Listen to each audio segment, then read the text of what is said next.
కనుక వాళ్ళకి బోధకి లోభాదులు కారణంగా ఉన్నాయి. నా బోధకి లోభాదులు కారణం కాదు, కేవలం పరమార్థాన్ని మీకు తెలియజేయడానికి మాత్రమే చెప్తున్నాను. జన్మ బాల్యం తతసర్వో జంతు ప్రాప్నోతి యవ్వనం. ఇప్పుడు అందరం బాలభావంలో ఉన్నాం, అంటే బాలురమై ఉన్నాం. కొంతకాలానికి మనకి తప్పకుండా యవ్వనం వస్తుంది, యవ్వనం తర్వాత వృద్ధాప్యము వస్తుంది. ఇవన్నీ కొత్తగా మనకి మాత్రమే వచ్చేటువంటి వికారములు కావు, సర్వ జంతువులకు వచ్చే వికారములు ఇవి. కనుక జన్మాది పంచవికారములు అని అంటారు వీటిని. జన్మాది పంచవికారములు ఏమిటయ్యా అంటే జన్మ, బాల్యము, యవ్వనము, వృద్ధాప్యము, మృత్యువు. ఇవి పుట్టుకలో ఉండేటువంటి వికారములు సుమా. ఇవి అందరికీ ప్రత్యక్షంగా గోచరిస్తున్నాయి. మరి సుఖదుఖాలంటే ఏమిటి? ఇక్కడ ఒక అద్భుతమైన తత్వాన్ని బోధిస్తున్నాడు. ఒక విధంగా ఇది భాగవత గీత అంటారని నిన్ననే మీకు చెప్పాను.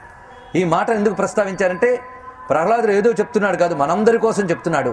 ఆలోచన చెయ్యాలి, థాట్ ప్రొవోకింగ్ అంటారు. ఆలోచనని రేకెత్తిస్తున్నాడు ఆయన.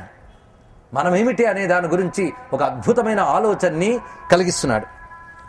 ముఖ్యంగా మనందరం కూడా సుఖదుఖాలు అనేటువంటి వలయంలో పడి దుఃఖం కలిగినప్పుడు దాని నుంచి బయటపడడానికి, సుఖం అనుకునేది మన నుంచి జారిపోకుండా ఉండడానికి ప్రయత్నం చేస్తాం. జీవితంలో మనం చేసే 24 గంటల ప్రయత్నాలు ఇదే. ఇది తప్ప ఇంకేదైనా ఉందా చెప్పండి? ఇంతకు తప్ప మరొకటి లేదు.